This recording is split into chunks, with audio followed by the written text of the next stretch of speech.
ने white house में जब गद्दी संभाली थी तो कहा था कि वो युद्ध कराने नहीं बल्कि युद्ध रुकवाने आए हैं। और राष्ट्रपति बनने के बाद यूक्रेन को अमेरिका ने कई बड़े हथियारों की सप्लाई रोक दी थी।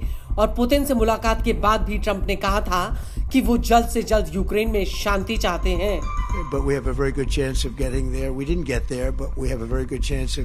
लेकिन इस सब के बीच रूस और यूक्रेन के एक दूसरे पर हमले रुक नहीं रहे।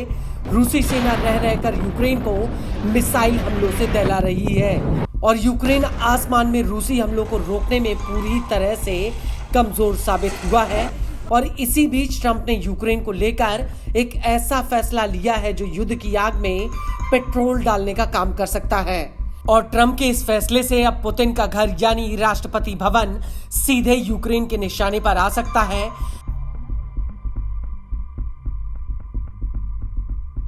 दरअसल ट्रंप सरकार ने यूक्रेन को 3350 एक्सटेंडेड रेंज मिसाइल यानी एरम को बेचने की मंजूरी दे दी है। इन्हें क्रूज मिसाइल कहा जाता है। अमेरिकी मीडिया के मुताबिक यूक्रेन इन मिसाइलों के बदले अमेरिकी सरकार को 82.5 करोड़ डॉलर का भुगतान करेगा। और इससे भी बड़ी बात यह है कि इन मिसाइलों से यूक्रेन की रूस के भीतर लंबी दूरी वाले हमलों की ताकत बढ़ जाएगी। और इस डील से पहले अगस्त 2025 में ज़ेलेंस्की ने कहा था कि अमेरिका से हथियार खरीदने के लिए उसने यूरोपीय सहयोगियों से एक डील की है जिसके तहत यूरोपीय सहयोगी यूक्रेन के भीतर 1.5 अरब डॉलर का निवेश करेंगे। लेकिन बड़ा सवाल यह है कि अमेरिका की ये मिसाइल क्या यूक्रेन में जंग के हालात बदल पाएगी? क्या ये मिसाइल रूस के भीतर पुतिन को झटका दे पाएगी? ऐसे में सवाल सीधे इन मिसाइलों की ताकत पर आता है। तो आपको बता दें कि रूस की न्यूज एजेंसी तास का दावा है कि इस मिसाइल की रेंज 240 से लेकर 450 किलोमीटर तक है।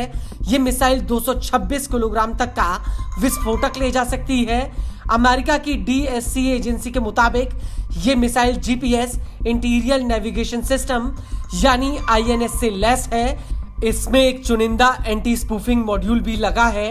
इस मिसाइल को जोन 5 टेक्नोलॉजीज और को एस्पायर कंपनी ने बनाया है। ये मिसाइल मुख्य रूप से F-16 फाल्कन और यूक्रेन के MiG-29, सुखोई 27 और सुखोई 30 लड़ाकू जेट्स के लिए बनाई गई थी।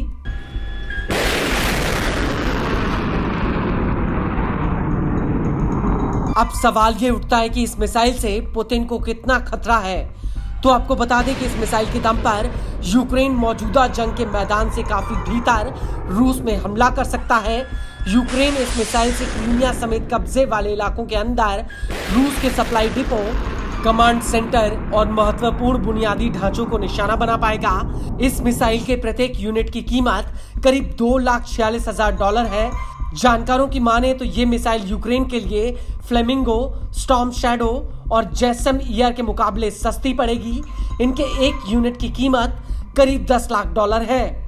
और कीमत सस्ती होने की वजह से यूक्रेन बड़ी संख्या में इन मिसाइलों को तैनात कर सकता है और इससे यूक्रेन के मौजूदा लड़ाकू जेट्स को मिसाइलों की सप्लाई मिल जाएगी। इस मिसाइल के इतर अमेरिकी सरकार का कहना है कि यूक्रेन के एयर डिफेंस सिस्टम को मजबूत करने के लिए अमेरिका ने जुलाई 2025 में कीव को $32.2 करोड़ के हथियार बेचे थे।